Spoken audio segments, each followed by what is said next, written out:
Hello everybody, my name is Mario5514 and welcome back to another Splatoon Talk video. In this video we're going to be looking back at some of the previous updates in Splatoon 3's history as of 11.0. And if you end up liking the video, consider subscribing, and let's jump right in as we jump into patch 3.0, which came out on February 28th, 2023. And yeah, this game was the big one. This update, and here's some notes that the devs left us. This update focuses on adding support for the Inkopolis portion of the Splatoon 3 expansion pass, Inkopolis and Side Order DLC, as well as adding data and features relating to Fresh Season 2023 and making adjustments to battles. For battles, changes are primarily focused on ensuring special weapon balance. We've made other changes with the intent of curtailing strategies that employed repetitive use of certain sub-weapons. By analyzing data in an early stage, we hope to release update data that includes main weapon adjustments before long. For Salmon Run, we have introduced the limited time extra work event in addition to a new King Salmonid enemy. There will be 1 or 2 extra work events during Fresh Season 2023. For now, you'll need a group of players to participate in extra work, but we will consider adding the option to join as a solo player in the future. In addition to this, we have implemented various features, improvements, large and small, and bug fixes. We plan on releasing the next update sometime around the end of March or the first half of April, and will focus primarily on balance adjustments. Nintendo.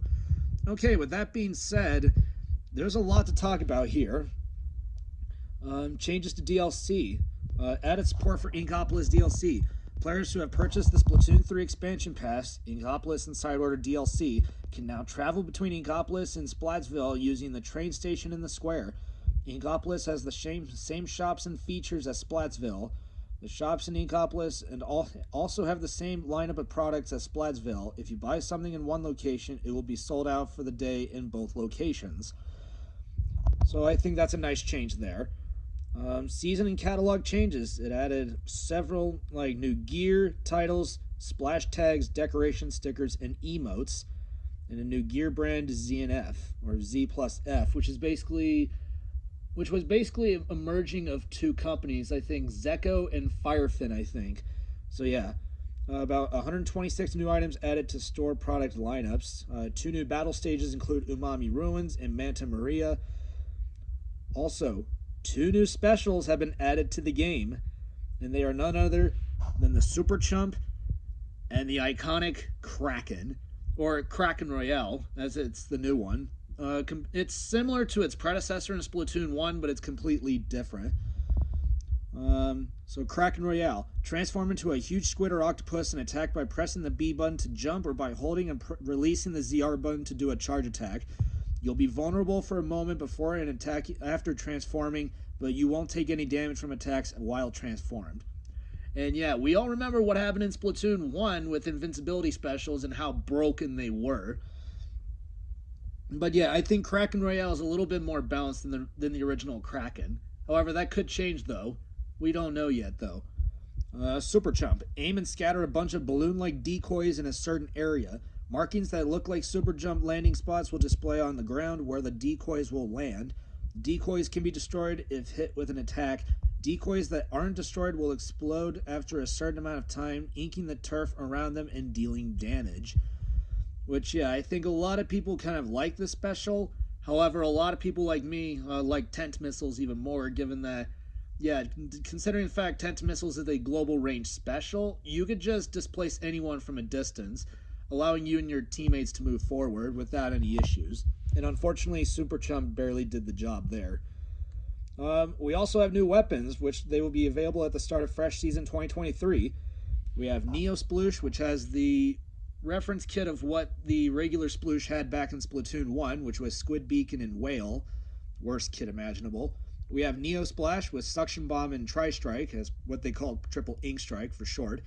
NZAP 89 with Auto Bomb and Super Chump. 96 Gal Deco with Splash Wall and Kraken, a reference kit returning after more than 7 years.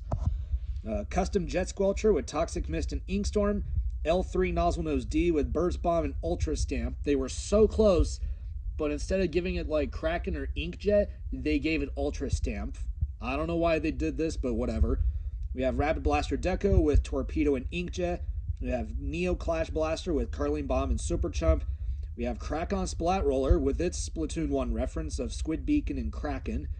We have both ZNF Charger and ZNF Splatterscope with Splash Wall and Tri-Strike, a somewhat similar reference to what the Firefin Chargers had back in Splatoon 2, which was Splash Wall and Suction Bomb Launcher. And then finally, we have Tri-Slosher Nouveau with Fizzy Bomb and Tacticooler. Those are all of our new weapons that have been added for the season. And onto the main weapon onto the changes, or the patch notes. So first, for the main weapons is Big Swig, where Big Swig Roller roughly doubled the amount of damage dealt to non-player objects such as splash walls, umbrellas, etc. when striking them with ink. As well as this pertains to the device inside the inner device inside Big Bubbler and to Wavebreaker. So yeah, Big Swig now has increased object damage. Onto the sub-weapons. We only have Burst Bomb, where the amount of time it takes for ink to begin recovering after being used was increased by about 0.16 seconds, or about 10 frames. So it's being increased by about 10 frames. So currently it was at 50 frames, now it's going up to 60, so it will match that of like Splat Bomb and Suction Bomb, which I think is an okay change here. And we also have some special weapon changes. First up is Trizuka, where the damage dealt to Crab Tank and armor has been increased by about 20%. So Trizuka went from being a 3-shot to a 2-shot when it comes against a Crab Tank. But I mean, outside of Crab Tank, Trizuka is still an inconsistent 3-shot. But I mean, this makes Trizuka more of a threatening option against Crab. Next up, we have Killer Whale 5.1. Made it easier to activate the effect from the special power-up gear ability even when the player only has a few items with that gear ability equipped. The effect gained from equipping the maximum number of special power-up gear abilities will not change, which I think is a nice change overall for Whale. And Inkjet and Ultra Stamp got the same buff that Trizuka was given, but at different damage numbers. Inkjet will now deal 2.5 times the amount of damage to Crab Tank, and Ultra Stamp will deal 3 times the amount of damage to Crab Tank. So yeah, this opens up more doors or opportunities for other specials to counter Crab Tank. But remember, we're still in the midst of Crab meta, and your top tiers are still Splashmatic, Sloshing Machine, Stamper, and I think Tetras, I think. Yeah, but the list is still very small, and it's still very strict as well. And points for special changes are not that long. Aerospray gets Reef Slider at 180p, NZAP 85 gets Cooler at 180, Tri-Slosher gets Inkjet at 180, Ballpoint Splatling gets Inkjet at 190, and Tri-Stringer gets Whale at 190. I mean, these are some overall good changes. However, I do think Aerospray is a bit too much of overload, given that it will already spam Reef Slider with the recent paint buff it was given in our previous update. But whatever, I guess. I mean, Reef Slider is still a terrible special. So I mean, they are trying to make it as like used a bit more. And we also have some stage reworks. Change the terrain in some stages for some modes, and reduce the impact of weapons shooting from far away.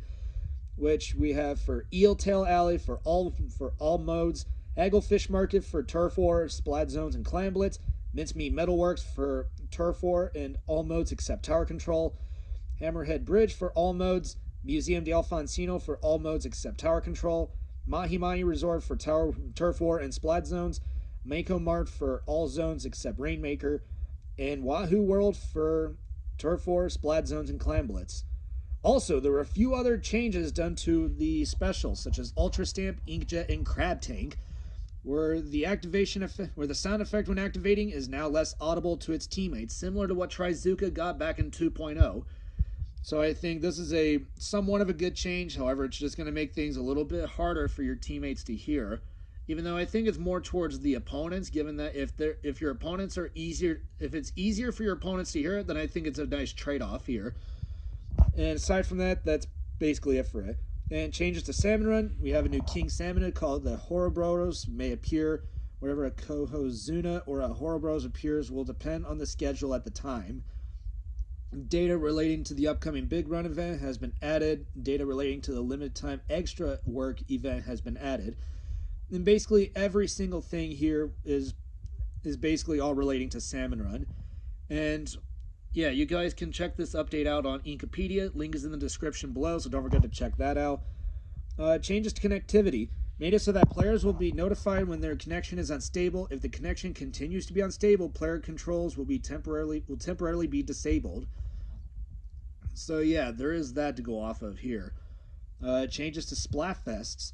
Change the amount of XP required to level up a Splatfest T. Splatfest T with more gear abilities will no longer require more XP to level up than those with fewer gear abilities.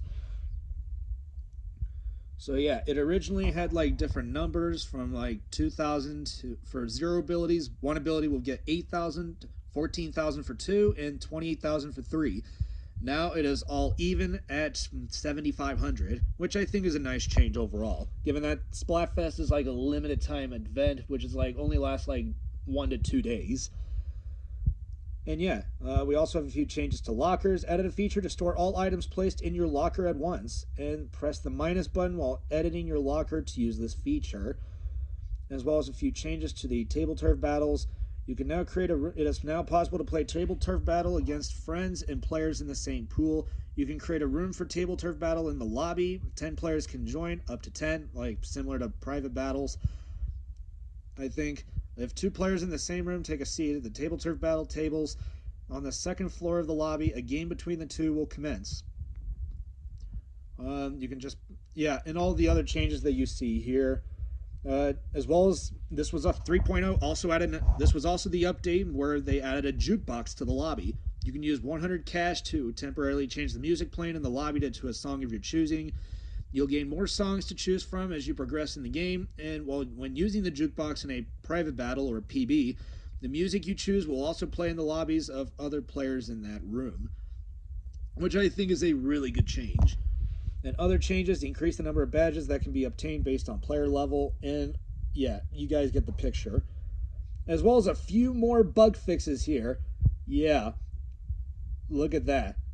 And then fixes to multiplayer are also shown here, which is actually huge, and fixes to Salmon Run also huge as well.